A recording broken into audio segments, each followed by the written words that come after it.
Hello, folks, and welcome back to the Marvelous Minute. Today's topic continues to be, how can I gain back some of my time? How can I be super productive? Well, bullet point number one on how we can be super productive is if we can remember the words of America's greatest business philosopher. His name was Jim Rohn. Rohn. And I met Jim in the late 70s. He and I were sharing a stage in Baton Rouge, Louisiana.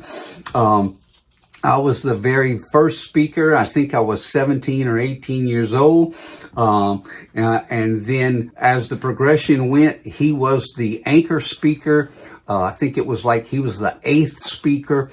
And so it was an honor to be there with him. But one of the things that hit me so hard is when he talked about, don't wish things were better.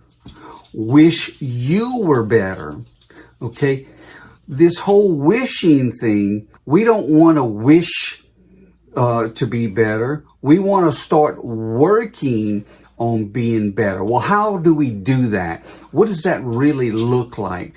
Well, one way it looks quite simple is if you're in a commute or if you're at home drinking a cup of coffee first thing in the morning, give yourself 15 minutes of mental food. So we eat breakfast and we eat healthy food to nourish our bodies. Well, our minds need to be nourished. And so if you've never tried to work on your personal development, start with 15 minutes of positive mental biology. There's many books out there. I strongly recommend Dale Carnegie's book, How to Win Friends and Influence People. I strongly recommend Napoleon Hill's book, Think and Grow Rich. Strongly recommend my mentor Jim Rohn's book, The Four Seasons of Life. And obviously, I strongly recommend, sincerely, my own book, Come Hell or High Water, Life Lessons from Hurricane Katrina. It not only goes through and narrates the events of my life, but we also spend a lot of time talking about the leadership and teamwork skills it takes to get through a tragedy such as that.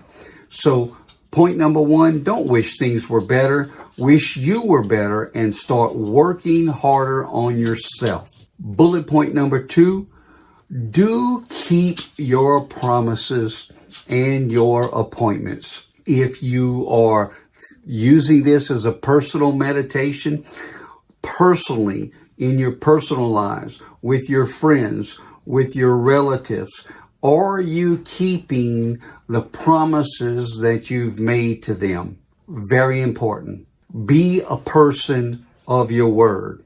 And also, when you go meet them, say in a restaurant, would you please be there presently with them? Would you please take your cell phone and put it in your wallet or purse or pocket? Would you please look at them in their eyes and make a human connection? Please. That would be so important. If you're a leader, you're going to be challenged with this next particular point. The point about do keep your promises and appointments. Now, over the course of 4 decades, just in my business alone, I've been involved in probably 19,600 one-on-one personal visits, personal insurance reviews. And that's not even counting all of the additional meetings with companies. That's not counting speeches that I've done, broadcasts that I've been on, radio for a year, television for a year. It's not even counting all that.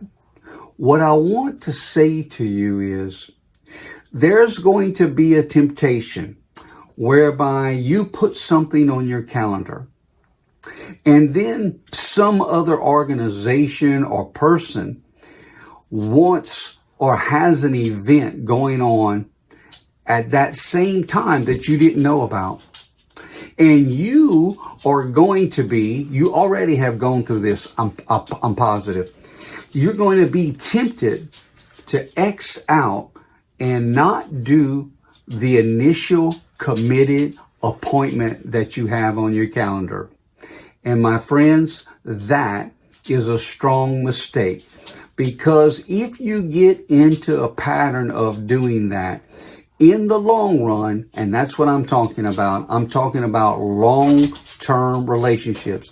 In the long run, your integrity will suffer. In the long run, less and less people are going to want to make an appointment with you, because you're going to eventually be seen as wishy-washy and unreliable. Do not do that. Do not do that. That's the second and most important point that we're going to cover today. My name is Marvin LeBlanc. You can always reach out to me in one of those links there and contact me. Tell me what you're going through. Tell me what's going on with your family. Tell me how your business is going. Are you building a good team? How can I help with that? I'm Marvin LeBlanc, and I wish you peace, love, and of course, always, I wish you a good hot bowl of gumbo today. Y'all take care now. Bye-bye.